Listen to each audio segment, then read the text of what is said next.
से एक घटना होती है, स्नान करते समय उनका जो वो कंगन जो महर्षि अगस्त ने भगवान राम को दिया था, श्री रामचंद्र जी ने ये कंगन कुश जी को दे दिया था।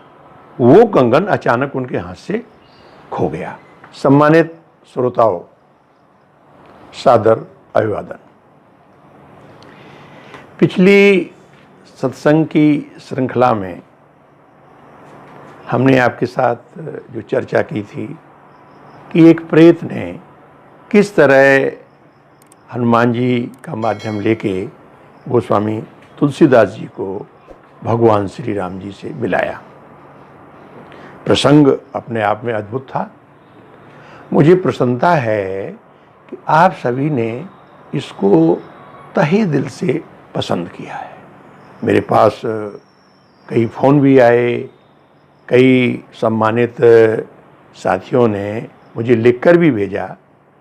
इसी श्रृंखला में एक बहुत ही विद्वान जो आजकल वृंदावन में साधना प्रवास पर हैं, तपोनिष्ठ बंधु हैं, उन्होंने ये कहते हुए कहा मुझसे कि आपने तो हूबहू गोस्वामी जी की मन की भावनाओं को उतार दिया, क्योंकि गोस्वामी जी ने रामचरितमानस में इस प्रसंग का संकेत किया था।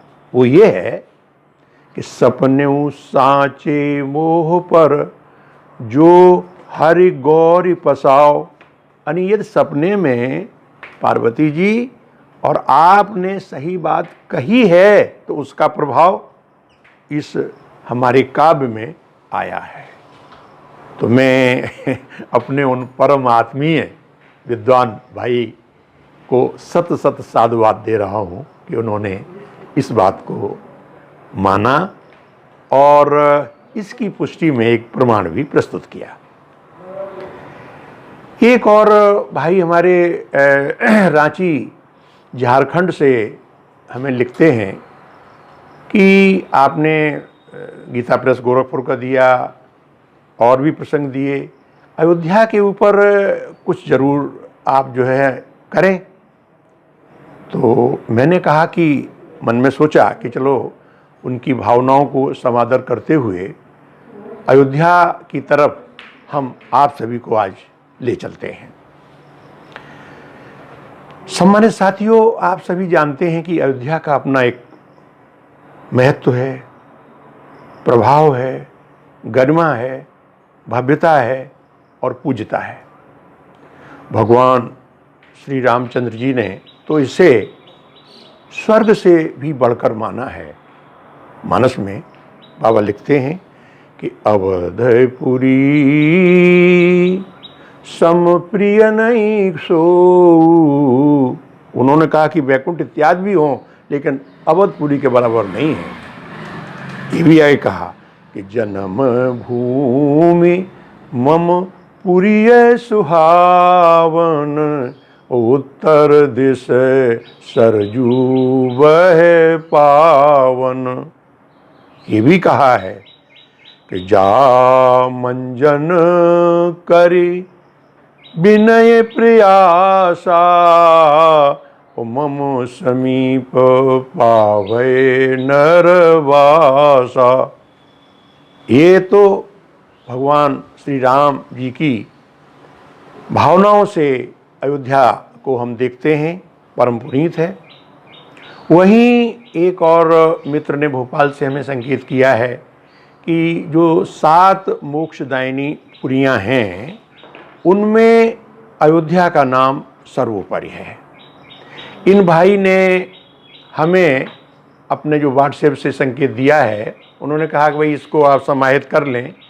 उनका ये कहना है कि जो रुद्रयायन एक सदग्रंथ है, रुद्यामल भी कहते हैं उसको, उसमें स्पष्ट संकेत किया गया है।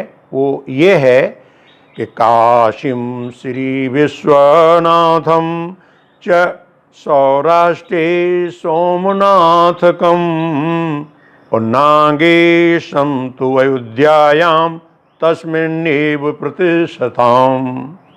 ये उनका हमें उन्होंने संकेत दिया कि इस तरह से अयोध्या की तुलना जो है बाबा विश्वनाथ काशी में जो पधारे हैं या सोमनाथ जी जो सौराष्ट्र में हैं, उसी की समकक्षता में यहाँ जो नागेश्वर नाथ जी की स्थापना की गई है उसका भी महत्व उसी समकक्ष है। साथियों, मैंने सोचा कि इस रहस्य को हम आप सभी के समक्ष प्रस्तुत करें कि ये नागेश्वर नाथ महादेव जी का विग्रह कैसे स्थापित हुआ। कथा बड़ी रोचक है आपको सुन के थोड़ा सा रहस्य रोमांच सा प्रतीत होगा।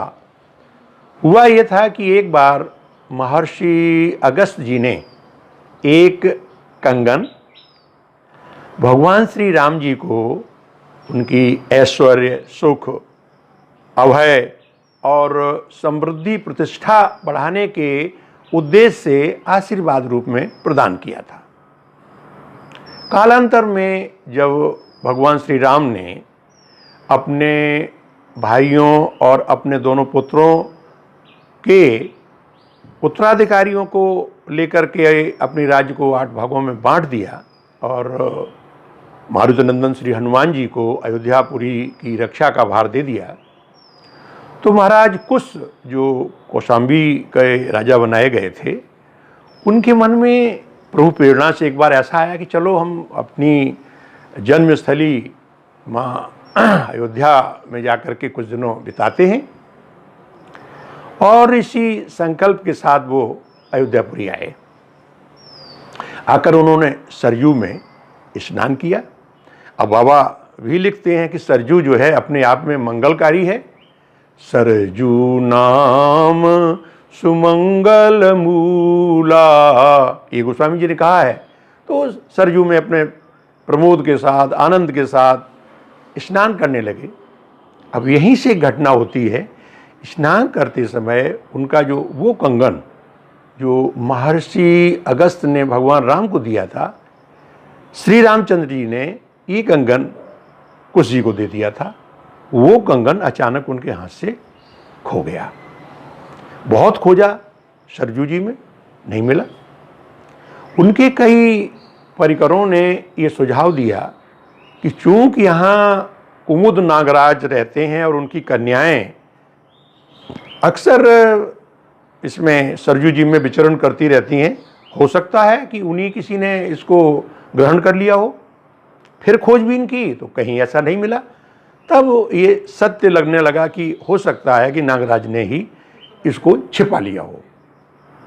ठीक है, सबकी सलाह से ये हुआ कि नागराज पर आक्रमण कर दिया जाए।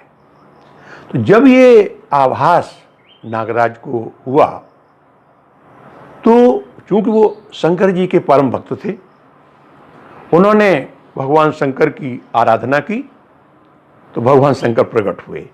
जैसे ही भगवान शंकर वहाँ आकर के विराजमान हुए, कुश जी श्रद्धान्वित होकर के उनको प्रणाम किया और कहा कि महाराज आज्ञा। तो मुस्कुराते हुए भूत भवन भगवान शंकर ने कहा कि ये जो नागराज हैं ये आपके क्रोध के पात्र नहीं, आपके दया के पात्र हैं। इतना सुनना था कि उनका क्रोध स्वतः ही नष्ट हो गया। इसके बाद हुआ ये कि नागेश्वर संहिता में इसका एक जिक्र आता है कि फिर क्या हुआ कि वो नाग कन्या चित्रांगदा ने कंगन चूक छिपा लिया था। तो ये हुआ कि जब चित्रांगदा जो है कंगन को लिए हुए है, क्यों न इसका पानी ग्रहण संस्कार कुश के साथ करा दिया जाए। यही हुआ, नाग कन्या का विवाह कुश के साथ करा दिया गया और उसी स्थान पर जहां ये प्रकट हुए थे, नागेश्वर नाथ महादेव जी का विग्रह स्थापित कर दिया गया, जो मंदिर आज भी स्थापित है और उसकी बहुत बड़ी महत्ता है। तो साथियों, हम ये आपको रहस्य बताने के लिए इसलिए आतुर थे कि आप भी देखें, आप भी समझें कि जो महिमा काशी विश्वनाथ की है, सोमनाथ जी की है, वही महिमा अयोध्या में स्थापित भगवान शंकर के नागेश्वर नाथ की है। और भगवान शंकर को तो अयोध्या से बहुत प्रेम है। मानस में भी लिखा है कि जब जब राम जन्म होता था वो वेश बदल कर काकभूषण जी के साथ आते और गलियों में घूमते थे।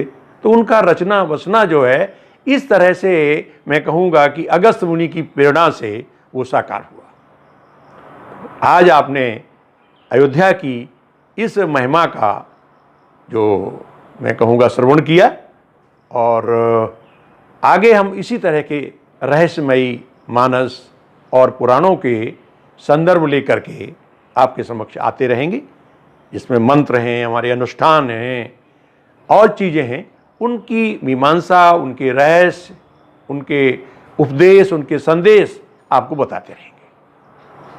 तो आज के लिए सामान्य साथियों बस इतना ही। आपका बहुत बहुत आभार।